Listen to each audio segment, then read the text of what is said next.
They investigating Jay Prince Jr. for what happened to Duke the Jeweler. Now, I want everybody to watch this video to the end and make sure y'all hit the like button. They said that Jay Prince Jr., his name was mentioned in what happened with Takeoff, what happened with Ben 10, and what happened with Duke the Jeweler. Now, keep in mind, they kept on having these dice games, and a lot of people kept on getting robbed, and they kept getting, you feel me, killed at the dice game. Like at the end of the day, I ain't gonna even sugarcoat it. Jay Prince Jr. name is mentioned in a lot of stuff.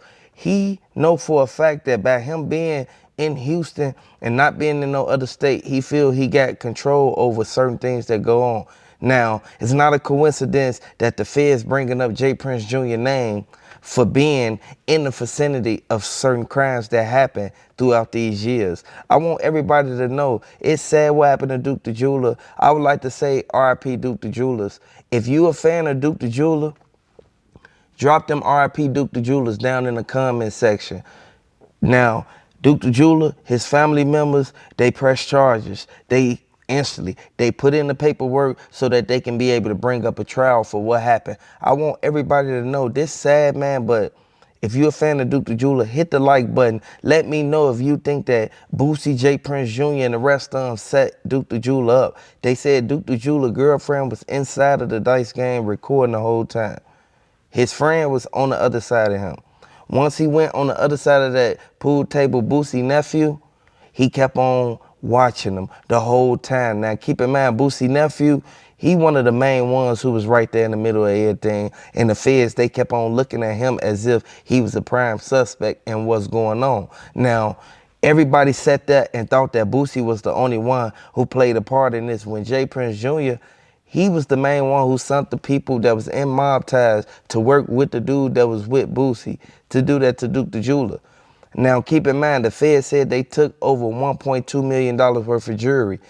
Boosie only came out there so he could have a dice game and so he could set up Duke the Jeweler because he knew Duke the Jeweler wasn't going to really pay no attention to what's going on because he was going to be blinded by the dice game. So now this is what Boosie, he set up to play. He called Duke the Jeweler. He let him know, man, you can fly down here now. Hey, look, I want this jewelry piece made. I want this piece made. Make sure you come down here with only a couple people because Boosie don't like a lot of unknown people at his establishments. Now, I want everybody to keep in mind, from what the Fed said, they showed the fingerprints that was right there on the door handle.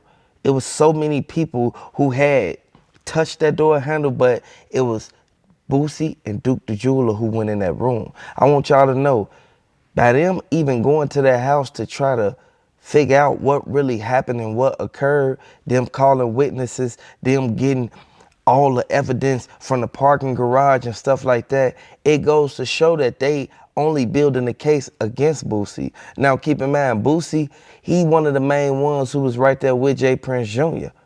You cannot be in the vicinity of a crime that go on and thinking that your name not gonna get brought up. Now, the witnesses that was on the scene that was with Duke the Jeweler, they said that Boosie and Duke the Jeweler had a conversation. Next thing you know, Boosie walk over there to Jay Prince Jr. They walk outside on the balcony. Once they were standing on the balcony, that's when Duke the Jeweler, he kept looking out there trying to figure out like when Boosie them coming back in, like what they talking about. Whole time, Jay Prince Jr. and Boosie was telling each other like, man, okay, we gonna tell him to go to the car and put his money up.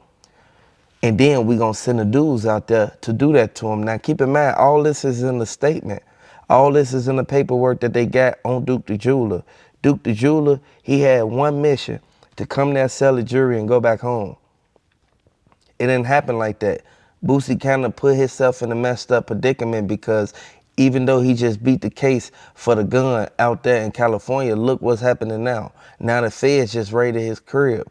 Everybody know that Boosie, his name tied to a lot of stuff. And you cannot go from Louisiana to Atlanta thinking that you could take somebody out the hood and take them to another neighborhood and think that they still won't act hood.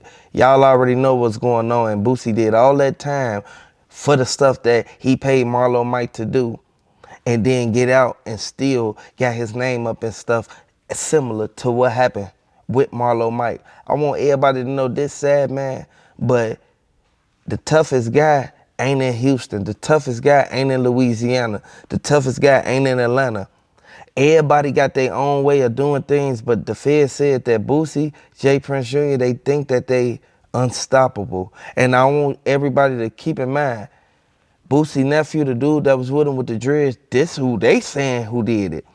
We don't know nothing unless they say it. Now keep in mind, the person who was out there reporting the scene of everything that was going on, they recorded everything that was out there. They recorded the door that Duke the Jeweler tried to grab when they instantly hit him up like 2 times and then they stood over him. I want y'all to know this sad man, but I'm glad they getting down to the bottom of it. Finally, a lot of people knew that Boosie and J. Prince Jr. had something to do with that, but the dude that actually pulled the trigger, he was the one that everybody kept on trying to keep his name silent when he was the main one who was right there. He did this to Duke the Jeweler when they had their yellow tape out there lined up so that they won't let nobody across it.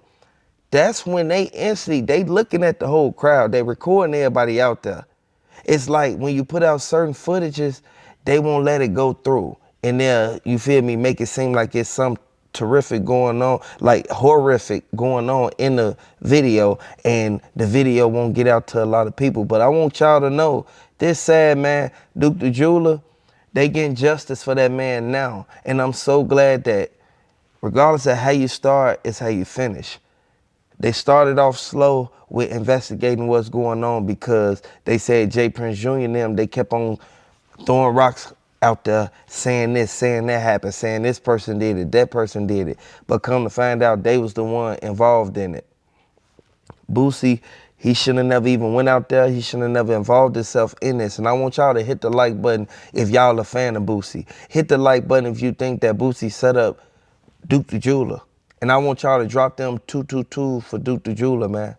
At the end of the day, they did what they did, and the consequences, they gotta face them. Like at the end of the day, ain't no way around it like Future. Like we know for a fact that they bogus for what they did, but now we gonna see who tell on who. We gonna see who make a certain statement that incriminates the other person. I want y'all to know, they bogus for what they did to Duke the Jeweler, but if you're a fan of Duke the Jeweler, hit the like button, subscribe to the channel.